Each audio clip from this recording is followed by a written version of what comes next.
welcome to India at Cannes. It's a special broadcast that we are bringing to you from Cannes, the picturesque city on the French Riviera, which is synonymous with the best of global cinema and fashion. I'm Munmun Bhattacharya. The 76th edition of the Cannes Film Festival got underway here on the 16th of May. It is a 12-day festival that concludes on the 27th of May.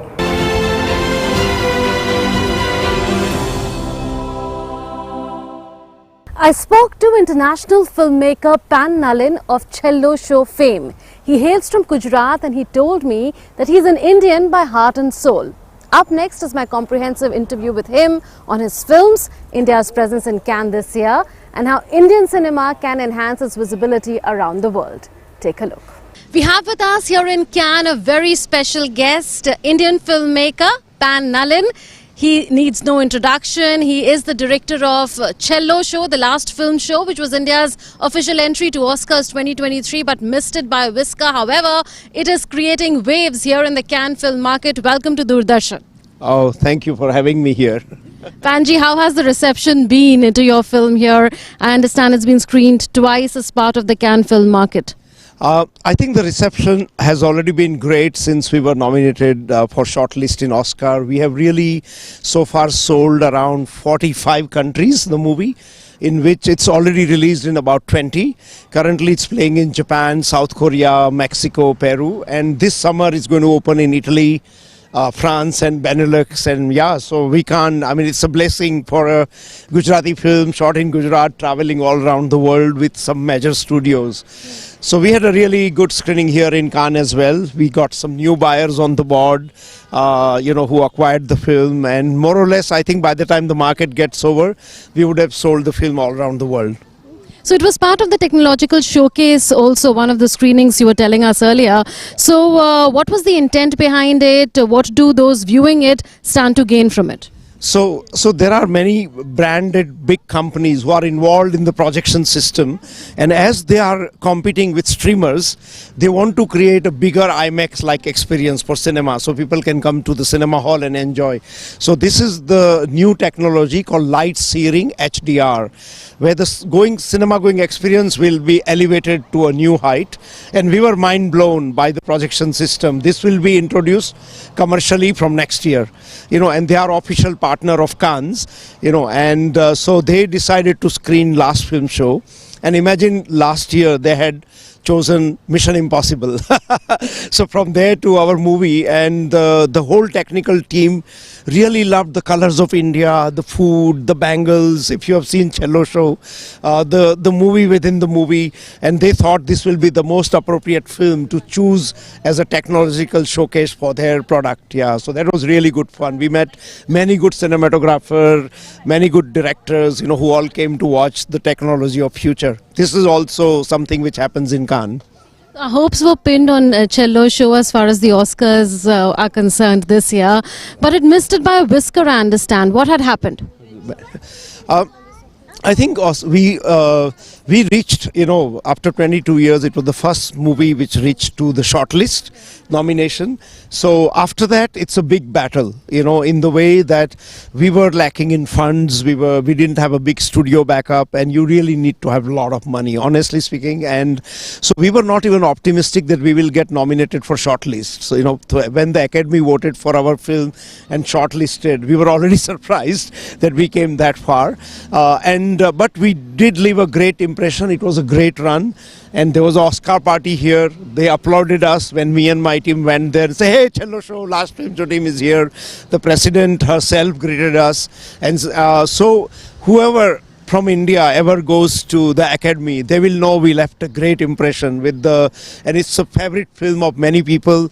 We have met some big producer and director who told us that we rooted for you, and we really wish that, you would have gone far.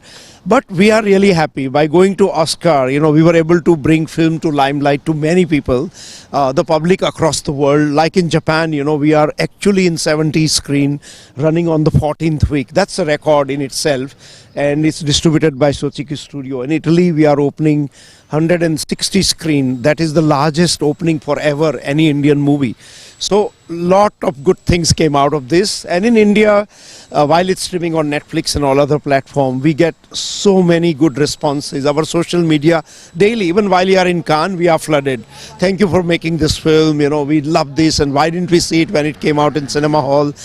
And now it's being spreaded in South India. So I think we are really happy and feeling blessed in the era of streaming that the film experience went so far. Panji, you are from Gujarat. In my introduction, I called you an Indian filmmaker. What do you consider yourself? Are you an international filmmaker? Because I was reading about your co-productions with India too. So if you could set the record straight there. No, India is, I have co-produced with France, Germany, Italy, Japan, and the kind of cinema I do, I need to often go and look for partners abroad because it's internationally released even though they are Indian stories. So I consider a bit like myself, my roots, my biggest root is in India. Apne India mein na banyan tree. So I'm a bit like a banyan tree. The main trunk is there, and then we keep growing like banyan tree, different roots in different places, and then we keep spreading. So little bit like that, So with kind of co-production I've done, mainly for financial reason. I became kind of an international filmmaker. I didn't plan to do that, and then Hollywood came in and they invited me to join the Academy Oscar. So I'm a member there now. I vote for Oscar. so in director's branch, the French Academy invited me. So in a way, I feel that, okay, whatever I'm doing in my solitude, don't forget, I have done all my movies in India, no stars, no studio. I don't know any other filmmaker who has done that, and we have commercially made successful film, collectively won 60 international awards, including Oscar shortlist nomination. So that's a big thing, So to do that without a help of so independent financing always meant collaborating with other country, but the heart and root and soul, everything remains Indian, and even if you see my movie, you will see that, yeah. Absolutely. So heart and soul remains Indian. And Panji, Cello Show is a co-production between India and France. Here we are in France, in Cannes, and you've done co-productions with a number of other countries as well. For instance, Germany, Japan, to name a few, even the United States of America. How has your experience been doing these co-productions? Because India is also very keen on promoting more and more co-productions. I think what's great with co-production is that we make our stories international, first of all, because the moment one country gets interested in our story, the reason they co-produce is because they said, hey, this Indian story could also work in my country. That's the first thing, which means we are taking Indian culture, Indian stories beyond our shore. Second, a lot of people are keen to work with India, and now I think the government is introducing scheme like one window clearances and incentive. So all those are good signs, but I think that's where we have to go. We do have our own popular studios, and they are doing what they've been doing since 80 years. But now is the time to tell our story. We really is a golden opportunity. As you know, the worldwide political situation is such. There is an embargo on Russia. The China is going through its own time, and this is the time. There's a space. Earlier, it was taken by East European, Russian, or Chinese, but this is a great time for Indian stories to take over because all these stories are not available in the world today. So I feel these co-productions can really make our industry grow and all kind of cinema can prosper. Which co-production of yours gave you the richest experience? The richest experience was I did a movie called Valley of Flowers, which was France, Germany, Japan and India co-production. And it was really good because the team was really great. The film was released everywhere. It has a Nasruddin Shah, Milind Soman and many international actors. Even now, when you go to like Asia, the people still talk about the film. It was an epic Himalayan love story. Starts in the 19th century in Indian Himalaya and ends in modern day Tokyo. So people, just enjoy this kind of a manga, anime, graphic novel like story. And all the partners were so supportive. So it was a great experience, the co-production, and we still remain friends and we're looking at projects which we can do together. And thanks to that movie, today Cello Show was sold to Japan instantly, and they did a great release there and it's still going on. You've done a number of award-winning films, Samsara, Valley of Flowers, Angry Indian Goddesses and more. How do you choose your subjects? I think first I need to fall in love with story and character. And then I don't worry whether they are action, horror, drama, romance. Once I fall in love with my character and story, then I fight for it. That somehow I have to do it. Like to make Angry Indian Goddesses was very, very hard because in 2012-13, the studio just believed, oh, women can't open a box office, they don't have any problem, or they can't do this, they can't do that. They kept doing, so we realized that so many urban women wanted to tell their stories, and we managed to do it, and I really fell in love with each and every character who were appearing in the story. So, but sometimes it takes long, sometimes it just comes naturally. Like when I did Samsara, I was trying to make a love story which is unique with a spiritual quest involved. And I had gone to write my script which had nothing to do with Ladakh. But I ended up writing a story which totally happens in Ladakh because it became a source of inspiration. And I said, oh, why am I even struggling? I should transport the entire story here. Because here there's a natural, organic battle going on between people, who are Buddhist monk, and how do they fight their desire, to marry or not to marry. And this will make a great love story when a Buddhist monk falls in love with a farmer girl, So last film show was loosely inspired cello shows for my own childhood.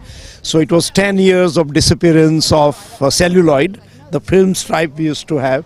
So I realized in 2022 it will be 10 years, maybe it will be good time to go back and visit what happened to all those people who used to run, who were my friend when I was kid. I used to swap my lunchbox with the projectionist to watch free movies, and suddenly it seemed like, okay, this is a good time to make a feel-good movie, simple, inspiring, empowering. So that's how the cello show came about. Absolutely. And I was thinking about your humble beginnings. You spoke about, your sharing your lunchbox with a projectionist. But very humble beginnings, I must say. In Gujarat, you used to help your father sell tea at a railway station. And then you got hold of some old cameras from the famous Sunday flea market there in Ahmedabad. You tried making some animation movies, some short silent films. And you couldn't complete them. Many of them disappeared. So, you've struggled quite a bit. What would you say to those budding filmmakers who really want to make it big, but they are from very humble backgrounds? Oh, already you know so much. So great. I think we had a tagline in cello show, last film show, which says, when you have nothing, nothing can stop you.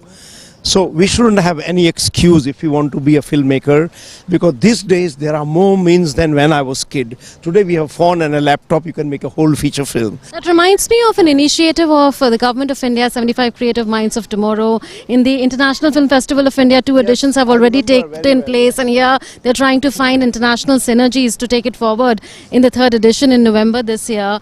How do you see that as an initiative to nurture young talent? Because there are students or film enthusiasts from around the country, from the remotest parts of the country, and with the most humble of backgrounds who've participated in this, and they've done exceedingly well. When I read about it, I was very excited. I think it's a great incentive to have this 75 young people coming to IFFI. That too from different discipline. For a few days I think they are there, they get to interact with filmmaker, technician, and this is the best way we could talk to them. Usually I don't get to meet them, so I'll be happy to share my experience. Then they can go to a filmmaker from New Zealand or America, they will share their experience. So by the time they spend few days there, they would learn so much, which they might not learn 6 months in a film school. So I think it's a great idea. It was one of the best news I read last year from Government of India when they told me that there is such program going to happen in IFFI. There are also 2 incentive schemes that the Information and Broadcasting Minister Anurag Singh Thakur had announced last year to promote international co-productions and also to promote shooting of foreign films in India. You've worked in so many co-productions. Do you think that this can really incentivize filmmakers from around the world to look at, say, unexplored locations? Sikkim alone has 100 unexplored locations, I was told by the chairperson of the Sikkim Promotion Film Board. So What do you think about such incentive schemes? I'm really glad that there is this scheme, and it will certainly attract and encourage more co-production, because so far India was the only country where there was no such incentive available, and it's an expensive country. So for co-production, it's a really good news. One, and second, anyone who want to use India as a location, it's again a great news, because I think by just going to one country, you could have Sahara-like desert, you could have Alps like Himalayan mountains, you could go to lush green forest which is tropical, as you said rightly, Sikkim. There are so many states, Meghalaya, North India, the Kerala is so different from Uttar Pradesh, Madhya Pradesh, the palaces, the modern cities, even now we have 5-star hotels. And so the wealth of locations from extreme urban to extreme ancient, you can get it in one country. You've seen a lot of animation films, and surely there would be a workforce that is required, a skilled workforce. You need maybe a center of excellence in AVGC sector. Right now I feel that many of the studios, at least few I visited, they are more run like sweatshops, like they are doing jobs of foreign studio, illustration, design, character, just providing services. But I see very little improvement that, like Japan. Japan have taken their traditional stories, and it's the biggest animation market in the world after Hollywood. Japanese animes are sold worldwide, and it's huge. If you see their number, it's bigger than Bollywood, just the Japanese animation. The total number of business figure they have just published here in Cannes market. So I think, and why is that? Because Japanese didn't try to copy anything like Disney. They didn't try to make their cartoons or animation like American or Western. They invented their own style. They went to their culture, their root, and illustrations and color scheme and character. They made it very Japanese. So somewhere I think in India we need to do that. We need to find deeply rooted Indian stories. Absolutely, it can explode. You've told us about the international best practices and how India should aim at bettering them. Let's go back in time. Your stint with Doordarshan, you worked closely with the famous cartoonist R.K. Lakshman for Wagle Ki Duniya. So tell us about how that experience was, and what are some of the most fondest memories of those times? Well, I was a very young man, just landed after studying at NID in Mumbai, and I was wanting to break into cinema, and that time there was a company called Durga Khote Productions, and they were in touch with R.K. Lakshman and Girish Karnad, who's going to direct, and they were just looking for somebody who can take R.K. Lakshman's cartoon and make them into a screenplay, and it was a big time. The series was getting very popular in India, and Doordarshan was leading, the serial front. There were so many popular serials. So they told me, well, why don't you take a shot? If you like it, you can do the 6 episodes. So I said, wow, this is very exciting. And my greatest memory was going to Times of India office and sitting with R.K. Lakshman and going through his millions of cartoon, and trying to come up with theme. And I wrote a pilot, 30 minutes pilot, which was sent to Doordarshan, and a few weeks later it was approved. And those days, if you remember, those approval letters were like gold mine. When you have that, it means you have hit the jackpot, So that means your series will go on. So that's what we did, So I did earlier 6 episodes. I wrote with the team, and then they decided to sell it to a production company.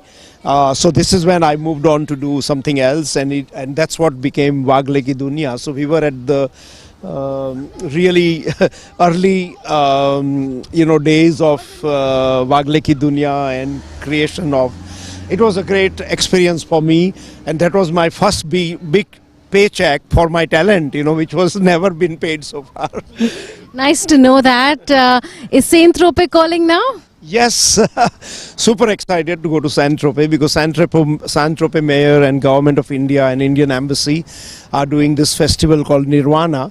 So there's going to be Indian music, Indian food and Indian cinema. Film, food, friends. Absolutely, looking forward to that one. Tell us about your upcoming projects. What are the projects that you've already conceived? Right now we were in the market. That was one of the reason we were in Cannes, to meet co-producers, sales. So a couple of projects which too early to talk, as we have signed, many contract, but they are bigger project now, which involves deep-rooted. You will see a lot of deep-rooted history of India in those stories as well, epic scale. So there's action, there is also rom-com and a documentary as well. Yeah. So what next here in Cannes? From Saint Tropez, you go back to India, you go to the US. Where do you go? We go to Italy because we are doing press, for release of Cello Show. In Italy, they are opening this summer. Then we do the same thing for France, Belgium, then going to India. Okay, and what are the kind of movies that you've seen here in Cannes this time around? So, this time around, honestly speaking, I have seen zero movie. I've not been able to watch movie, and that's normally my case every time I come here, because whole day when we have to meet financiers, we are pitching our story, like talking a lot, and by the time evening comes, you are exhausted, and I don't have a headspace to go and watch movie. And when I really want to see it, the tickets are complicated. Even though we have the badge, it's not easy to watch movies. Auntie, 4 Indian films have made it to the official selection this year, and some of them have been screened already.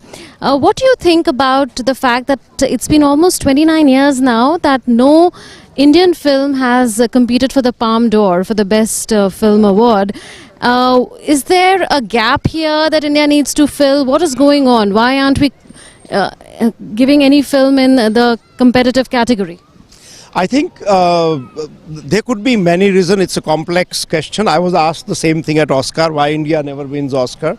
And the situation is similar. First, we have to understand whether it's Oscar or Cannes, they are Westerners, their story set, the mind they conceive is a certain kind of a cultural upbringing. And the moment cinema came to India, we made it our own. We didn't make it internationally accessible. So you have very limited number of people who could enjoy, let's say, action thriller with song. It will not work, let's say, in Europe. It might be a big box office success in India. So the cultural differences in our cinema, I don't think we are doing anything wrong. I think we are doing right. We are making right kind of cinema because we are making cinema for our audience. Like when I make a movie, I don't make it to go to Cannes. I want to find a distributor and release it.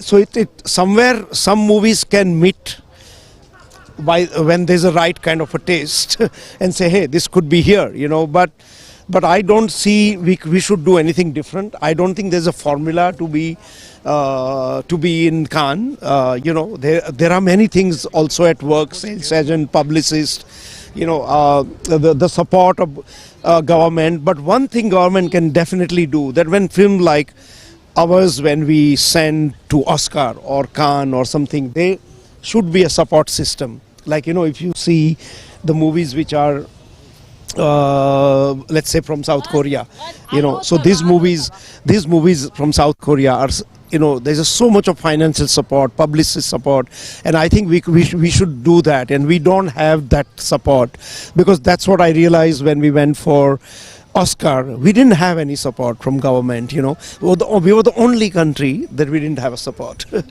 You would like that support. While the Cannes Film Festival and the Oscars, they have their own global standing for obvious reasons. But some would also say, why look for validation at these places? Why not have your own film festival or your own award ceremony for which international filmmakers would vie for? What do you think about that? And do you think that India should be on that road sooner than later, or is India already on that road? Are we making small steps towards that? I really feel that after Cannes Film Festival, India should have the next best festival in the world, and we have all the means and to do it. But we don't do it. Look, Busan has done it in South Korea. Even a small festival like Taiwan, Taipei, there are more people flock to Taipei than to, let's say, our IFFI. And we have to be honest and face and address this question, why is that? And I think we should have our own awards, which are big, our festival. And this is very easily done by, looking at the 15 problems which are there and how to correct them. And we have great venues. IFFI Goa is a fantastic venue.